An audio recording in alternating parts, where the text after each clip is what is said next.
আজ আমি ঘুগনি রান্না করব। চলো এবার মাংসগুলোকে ছোট ছোট করে কেটে নেব, আর কিছুটা এমনি রান্না করব। অনেকটা মাংস আছে। মশলা, চলো দেখো মাংসগুলো ছোট ছোট করে কেটে নিয়েছি। দেখো মশলাও করা হয়ে গেছে। এবার চলো ঘুগনিটা রান্না করব।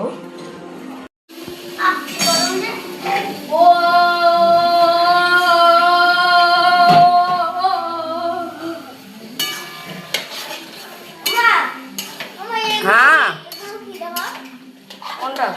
ওটা মটর। এই যে আগে মাংসটা কষে নিই। হ্যাঁ, মাংস দিয়ে ঘুগনি হবে।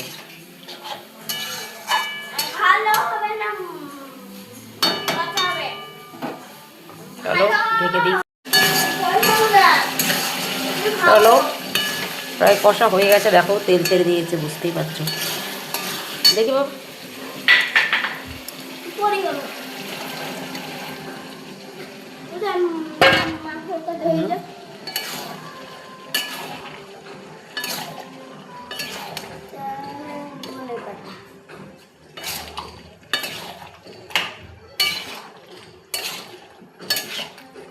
দেখো এগুলো দিয়ে এবার ভালো করে কষবো।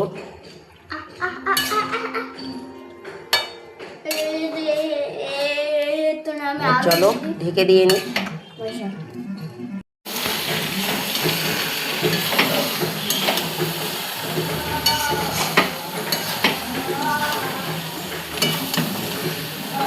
এখন আরেকটু কষা হবে।